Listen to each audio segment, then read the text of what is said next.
बिस्मिल्लाहिर्रहमानिर्रहीम, अस्सलाम वालेकुम। मैं हूं करामत मुगल और मेरे साथ हैं सईद बलोच साहब, senior journalist. Supreme court cover करते हैं। एज तो आज सज़ाओं के फ़ैसले पर थोड़ा सा तबसरा चाहेंगे। ये हुआ कैसे है? स्टेट इसमें थी नहीं तो फिर स्टेट आई कैसे? सज़ाएँ हुई कैसे? क्या राना सनाउल्लाह साहब और जिनाह उसका स्टैंडर्ड एक ही हो चुका है? एक जितनी सज़ाएँ दोनों पर हुई हैं। दूसरी जानब हमाद अज़हर साहब ने जानबूझ के ये किया है, उन पर तबसरे हो रहे हैं कि ये टाइम गुजरने के बाद उन्होंने अब इलेक्शन ना लड़ने का ऐलान क्यों किया। लेकिन सबसे पहले शुरू कर लेते हैं सलमान राजा साहब का कट्टा कुछ ज़्यादा ही खुल गया, कुछ ज़्यादा डिसार्ड हो गया, दिल टूट गया कि अलीमा खान ने बेइज्जती क्यों की है। ये हुआ क्या है? पूरा मामला क्या है कि उनको एकदम से इस्तीफ़ा अनाउंस करना, 8-9 ट्वीट्स करना पड़ गए। बहुत शुक्रिया करामत मुगल साहब। देखें, बाज़ औक़ात जब आप बहुत ज़्यादा किसी के साथ लॉयल होते हैं ना, और वहाँ से अचानक आपको कोई ऐसी बात कह दी जाए, तो मेरे ख्याल में इसी तरह की कैफियत होती है जैसे सलमान अकरम राजा साहब की है। बहुत सारे अवामिल हैं, बहुत सारी चीज़ें सोशल मीडिया पर भी डिस्कस हो रही हैं। सलमान अकरम राजा जब से आए वो ज़रा सख्त मिजाज थे, पार्टी के अंदर डिसिप्लिन कायम करना चाहते थे, लेकिन उस बुनियाद पर भी उनको हिट किया गया। फिर आपको सवाबी जलसे में शेर अफजल मरवत के वो नारे याद होंगे जो महज सलमान अकरम राजा जो सेक्रेटरी जनरल थे PTI के, उनके ख़िलाफ़ उनके सामने लगवाए गए। और उस नारे लगवाने के बाद जनाब गंडापुर साहब ने शेर अफजल मरवत को गले लगाया, और उसके बाद आपको याद हो तो कि शिकायत गई थी इमरान खान साहब के पास, और सवाबी जलसे में नारे लगाने के बाद शेर अफजल मरवत के बारे में इमरान खान ने कहा कि इसको पार्टी से निकाल दो। तो इस तरह सलमान अकरम राजा साहब का जो मिजाज है, वैसे वो बड़े धीमे मिजाज के हैं, बहुत ज़्यादा हाइपर नहीं होते। हम उनको मुख्तलिफ मुकदमात में कोई 8-10 साल से मैं भी देख रहा हूँ, लेकिन अचानक उनका इस तरह बहुत ज़्यादा जज्बाती हो जाना, इसका मतलब यह है कि उनका दिल टूटा है। अच्छा, हाँ, उनका दिल टूटा है, और वो क्या कहते हैं कि किरची किरची हो गया। और चलो तुसी कर दियो। हाँ, नहीं वो हुआ ऐसे है ना, बेच तीर भी पाओ ना। देखें सलमान अकरम, जैसे मैंने कहा कि सलमान अकरम पॉलिटिकल फिगर हैं यार, लॉयर हैं, दिल कहाँ से आ गया? आप पूरा काम अपना करें ना। लीगल टीम की कारकर्दगी आप देख लें, देखें लीगल टीम, पॉलिटिकल पॉलिटिशियन बनने की इनकी कोशिश देख लें, अथॉरिटेटिव होने की कोशिश देख लें, ये सारी चीजें भी तो हैं। अथॉरिटेटिव होने का मैं इनको इसलिए मार्जिन दूंगा कि आप एक बहुत बड़ी सियासी जमात के सेक्रेटरी जनरल हैं, और इतनी बड़ी जमात को मुनज़्ज़म रखना, उसको कंट्रोल करना, ये कोई मामूली बात नहीं होती। आप ये जहन में रखें कि PTI के अंदर इस वक्त भी बहुत सारे ऐसे लोग होंगे जो इस्टेब्लिशमेंट के प्लांटेड होंगे, जो जानबूझकर चीज़ों को ख़राब करने की कोशिश करते हैं, डैमेज करते हैं, और उसका मकसद सिर्फ ये होता है कि जो इमरान खान के वफ़ादार साथी दोस्त हैं उनको उनकी तज़लील की जाए, उनको बेतौकीर किया जाए। तो ऐसे लोगों का PTI के अंदर अभी भी मौजूद होना, ये कोई अचंभे की बात नहीं होगी। ऐसा यकीनन होगा, बहुत सारे लोग अभी भी प्लांटेड होंगे, क्योंकि आप देख लें बहुत सारे मामलात में आपकी बाहर मौजूद क़यादत, इमरान खान के बेटे वापस आने लगे तो उनकी वापसी का बोझ उन्होंने नहीं उठाया। उन्होंने कहा जी फैमिली खुद देखे, हम उनको किसी किस्म की कोई सपोर्ट नहीं करेंगे।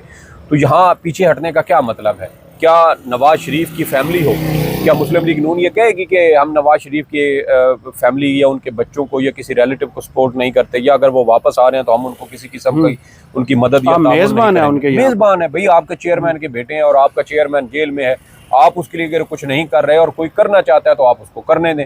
तो इसलिए सलमान अकरम राजा साहब के साथ बहुत सारे मामलात हुए, और जो सबसे अहम चीज़ जिसकी वजह से उन्होंने इस्तीफ़े का फैसला किया, वो मामला कुछ यूँ है कि एक व्हाट्सएप ग्रुप है जिसके अंदर कोई 7-8 लोग बताए जाते हैं, बहुत ज़्यादा लोग भी नहीं है, यानी कि गिने चुने चंद लोग जिनके अंदर ये गुफ्तगू हुई, और वहाँ पर ये तलखी बढ़ गई अचानक। और उसमें अलीमा खान साहबा उन्होंने कुछ ऐसे सवालात किए सलमान अकरम राजा साहब से कि आपको याद है कि गुज़श्ता हफ्ते जो मुलाकात हुई थी, जिसमें सिर्फ अली बुखारी साहब गए थे मुलाकात करने के लिए, तो उस मुलाकात में जब वो बाहर आए तो पता चला कि इमरान खान ने ज़िमनी इलेक्शन में हिस्सा लेने का फ़ैसला किया है।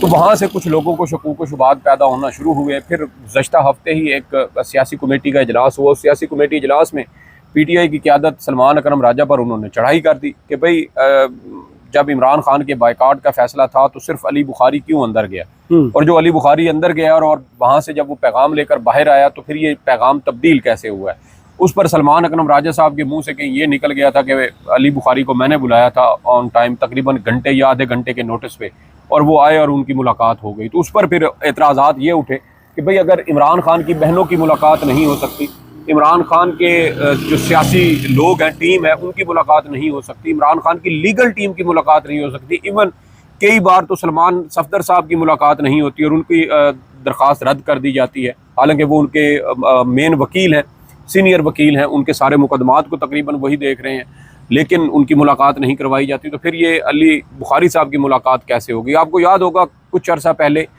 गौहर खान साहब के ऊपर ये इल्ज़ाम लगा था कि आलिया हमजा के साथ एक खातून होती हैं रज़िया सुल्ताना, वो उस रोज मुलाकात हो गई थी। वो अचानक अडियाला जेल के बाहर पहुंची तो उन्होंने कहा कि मुझे बैरिस्टर जो गौहर खान है उन्होंने मुझे बुलाया और कहा कि आपकी इमरान खान के साथ मुलाकात है, उनको भेज दिया, उनके अंदर मुलाकात। इमरान खान ने बोलते हुए पूछा था कि आप कौन, तो उन्होंने कहा था मैं रज़िया सुल्तान जी।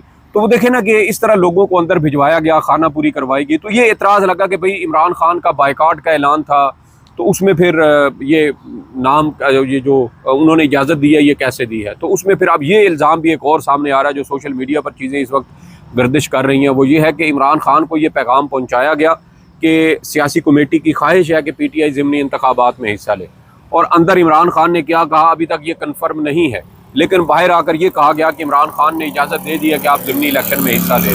तो सियासी कमेटी फैसला कर ले। जी, मतलब इमरान खान ने इजाज़त दी है तो कमेटी के सुपुर्द किया ना कि आप तैयार बैठे हुए थे। बैरिस्टर गौहर का बयान आ चुका था, शाह महमूद कुरैशी साहब का बयान उनका आ चुका था, इसके अलावा मुनीफ फारूक साहब का बयान आया था और उनकी जानिब से भी कहा गया था कि PTI को इलेक्शन में हिस्सा लेना चाहिए, क्योंकि यहाँ पर जो आपकी इस्टेब्लिशमेंट है बताया, क्योंकि मुनीफ फारूक साहब के अल्फाज उनके अल्फाज नहीं होते, वो अल्फाज किसी और के सिविल ड्रेस में। हाँ, सिविल ड्रेस में वो क्या कहते हैं कि वो सीक्रेट पुलिसिंग एक तरह से यहाँ पे बनती है।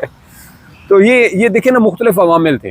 तो ये एक एतराज़ है जी कि इन्होंने अली बुखारी साहब को अंदर भेजा, उन्होंने बाहर वालों के हवाले से और बात की, इमरान खान के हवाले से बाहर आकर एक अलग चीज़ की।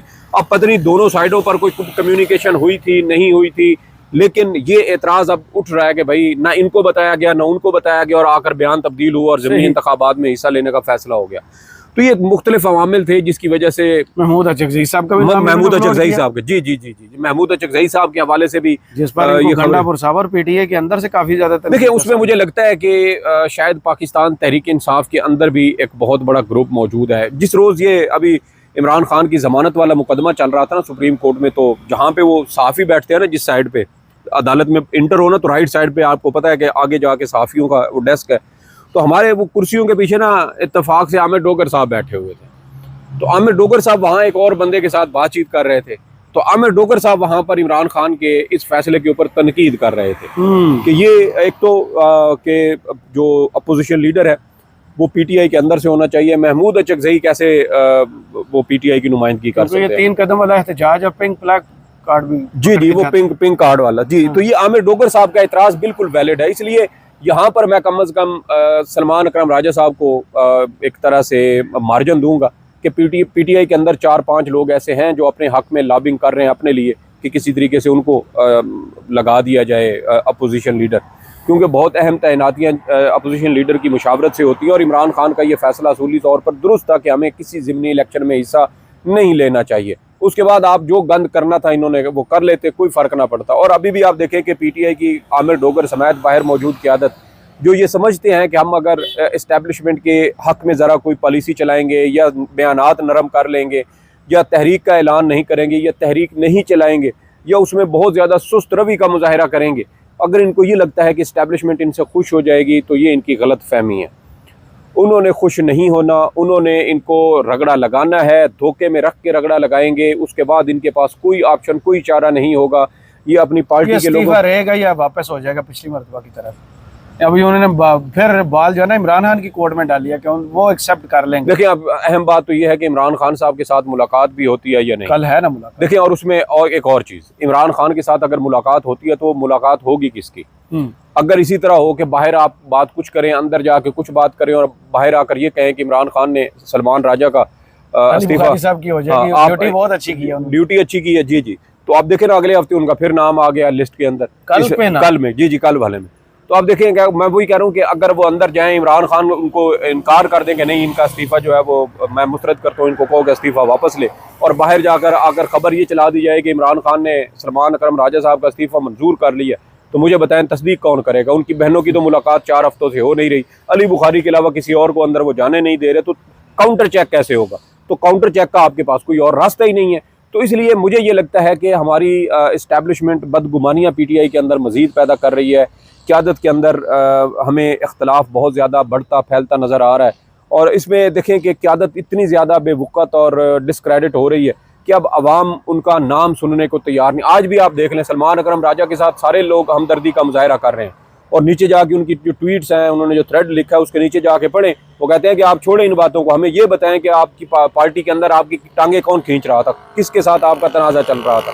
सबसे ज़्यादा जनाब अली अमीन गंडापुर साहब के ऊपर एतराज़ है कि गंडापुर साहब इसमें अपनी मर्जी थोपते थे। आपको जुलाई के महीने में जो सेनेट इलेक्शन हुए KP के, उसके अंदर की सूरत हाल आपको पता है कि 6 लोगों की फहरिस्त आई और गंडापुर साहब कहते थे कि जी उनको काउंटर चेक नहीं कर पा रही, मुलाकातों पर पाबंदी लगा दी गई थी। तो ये बहुत सारे मसाइल हैं, बहुत सारे अवामिल हैं जिसकी वजह से मैं ये समझता हूँ कि बज़ाहिर PTI की क़यादत को आपस में लड़वाया जा रहा है। हमारी इस्टेब्लिशमेंट का ये भी तरीका वारदात होता है ना कि अगर आप इनको खुद कुछ नहीं कर सकते, आप इनको तोड़ नहीं सकते, आप इनको अलग नहीं कर सकते, आपस में लड़वा दें, आपस में लड़ेंगे तो पार्टी अल्टीमेटली कमजोर होगी। बाकायदा तौर पे एक प्लान है कि KP और पंजाब की क़यादत को लड़वा दिया जाए, ये भी एक फार्मूला। देखिए लड़ रही है ना क़यादत। अब मुझे बताएं, अली अमीन गंडापुर कहाँ से हैं? खैबर पख्तूनख्वा से। तो सलमान अकरम राजा साहब कहाँ से हैं? लाहौर से।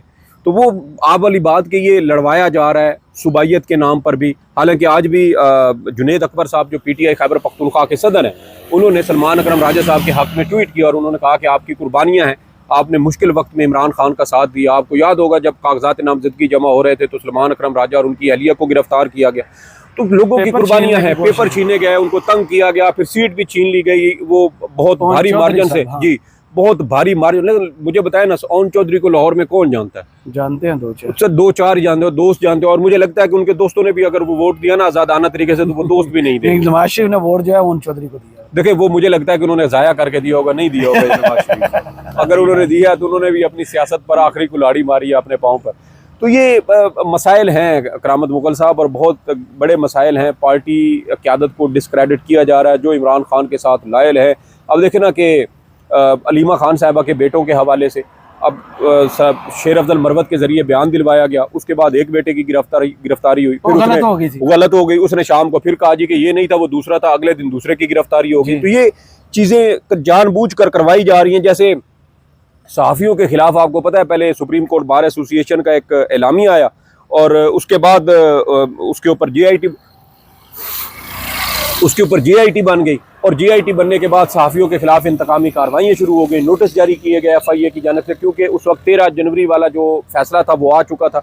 तो ये मसाइल हैं चीज़ों को, जैसे मैंने कहा कि हमारी इस्टेब्लिशमेंट का एक तरीका यही लग रहा है कि भाई इनको अंदर से कमज़ोर करो। अब देखें इमरान खान ने 5 अगस्त को एहतजाज का कहा, आप भरपूर तरीके से एहतजाज आपने नहीं किया। 14 अगस्त को कहा, 14 अगस्त को मुकम्मल तौर पे आपकी पार्टी की आदत गायब हो गई, और इमरान खान के बेटे आना चाह रहे थे तो पार्टी ने उनको ओन करने से इनकार कर दिया और कहा जी कि नहीं, ख़ानदान उनकी वापसी पर सारे मामलात खुद देखे। तो ये सारी चीज़ें करने का मतलब क्या है कि बाहर मौजूद क़यादत अपनी खाल बचाने के लिए पार्टी को और बयानिए को नुकसान पहुँचा रही है। लेकिन यहाँ इमरान खान के ऊपर अगर यूँ कहा जाए ना कि कुदरत की मेहरबानी उनके ऊपर ये हुई कि इमरान खान का बयानिया अब उसके पार्टी रहनुमाओं के हाथ में है नहीं। इमरान खान का बयानिया चला गया है सारा इमरान खान और उसके पार्टी वर्कर्स के दरमियान। अब वर्कर अगर डटा हुआ है, आखिरी वर्कर तक अगर एक भी बंदा पीछे रह गया और वो कहे कि मैं इमरान खान के नज़रिए पर खड़ा हूँ, तो मुझे लगता है कि आप इमरान खान की सियासी जमात को मुमकिन नहीं है। दूसरी जानिब जो इतराज़ हो रहा है, एक इस्तीफ़ा आ गया, दूसरा बंदे ने कहा कि मैं इलेक्शन नहीं लड़ता। हमाद अजहर साहब जो है, अचानक से अगर उन पर एतराज़ होता तो पेपर्स में समझ आ जाता कि इनके पेपर जमा नहीं हो रहे, रिजेक्ट हो गए, पेपर जमा हो गए, एक्सेप्ट हो गए, फिर अचानक से कह दिया मैं इलेक्शन नहीं लड़ता। देखिए इससे पहले भी हमने काफ़ी सारी वीडियोस में ये बात की है कि तीन लोग जिनकी ज़िंदगी को ख़तरा है PTI के अंदर, उनमें से एक मुराद सईद हैं, दूसरे हमाद अजहर हैं और तीसरे मूना सिलाई हैं।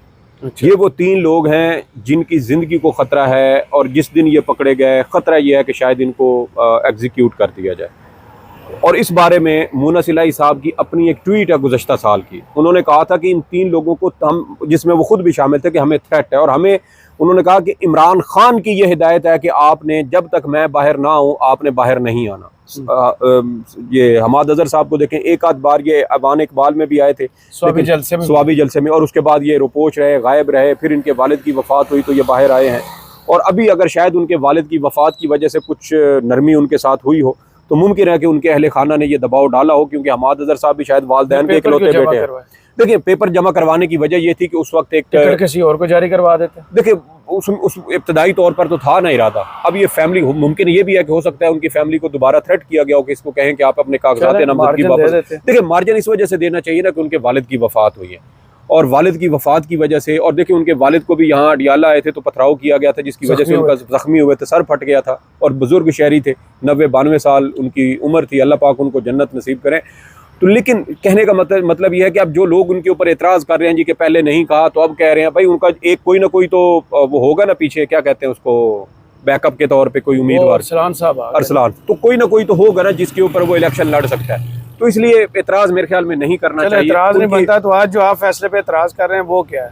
देखिए उसमें तो अच्छा मजे की बात कि हमारे वो साफी दोस्त हैं, जितने फैसले आ रहे हैं लोग एंजॉय करना शुरू कर। हमारे साफी दोस्त हैं साकिब बशीर साहब, उन्होंने बड़ा जबरदस्त लिखा। उन्होंने कहा कि ये अनोखे फैसले हैं दुनिया के। और अनोखे फैसले कैसे हैं? अनोखे फैसले इस सेंस में है कि जिन गवाहों की बुनियाद पर लोगों को सजा सुना रहे हैं, उन्हीं गवाहों की गवाही की बुनियाद पर लोगों को बरी भी कर रहे हैं। मतलब कि वो इसके खिलाफ गवाही दे रहा है ये नहीं था, और उसके खिलाफ गवाही दे रहा है कि ये था, और दोनों सूरतों में वो गलत साबित हो रहा है। अब फवाद चौधरी साहब के बारे में और दूसरों के बारे में कहा गया जी कि ये इनकी अदम मौजूदगी की वजह से इनको बरी किया गया है, लेकिन दीगर के बारे में कहा गया जी कि ये वहां पर मौजूद थे, हालांकि अहमद चट्टा नहीं थे,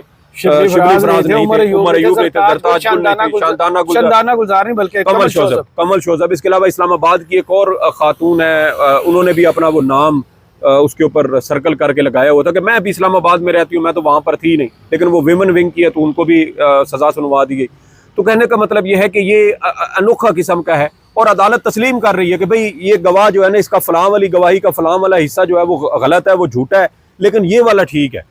यार जिस फौज निज़ाम जो ज़ाब्ता फौजदारी है या कानून शहादत है, वो ये कहता है कि भाई जब एक शख्स की गवाही के ऊपर कहीं वो मशकूक हो जाती है तो फिर सबके खिलाफ उसकी गवाही मशकूक हो जाती है। ये आप नहीं कह सकते कि यार इनके बारे में तो ये ठीक है, हालांकि वो झूठा साबित हो रहा है। लेकिन आप कह रहे हैं कि अब जैसे फवाद चौधरी के केस और जैन चौधरी, उनके बारे में कहा गया कि जैन कुरैशी, अब उनके बारे में कहा जाए ये मौजूद थे, अदालत करिए नहीं ये मौजूद नहीं थे, आपका ये बयान इनके बारे में गलत है।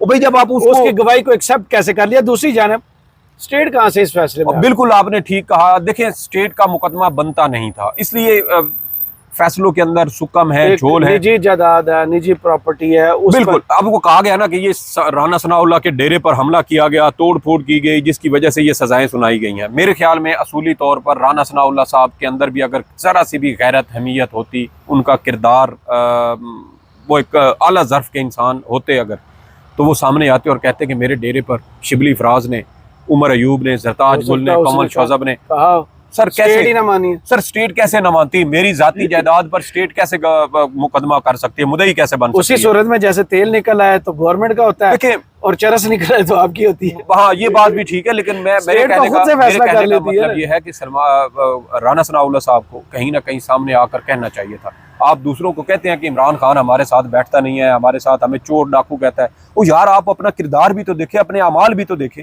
आपके घर पर हमला हो रहा है, आपका मुलाजिम मुद्दई नहीं है, आपके फैमिली में से कोई शख्स मुद्दई नहीं है, आप खुद मुद्दई नहीं है, लेकिन रियासत आके आपकी चाचा मामा बन के वो मुद्दई बन जाती है। ये भी तो ये गलतियां हैं, ये गलतियां हैं। इसका अल्टीमेटली फायदा आगे अपील की सूरत में पीटीआई को ही होना, और इसी वजह से जो अपीलें हैं ये वाला फैसला उठ जाएगा। ये तो बहुत कमजोर है जो आज सारे इसी तरह है। देखें स्टार गवाह तो 2 और 3 ही है ना, हर जगह पे वो चक्री भी पहुंचे हुए हैं, वो जमान पार्क के पर्दे के पीछे भी है, वो टेबल के नीचे भी होते हैं।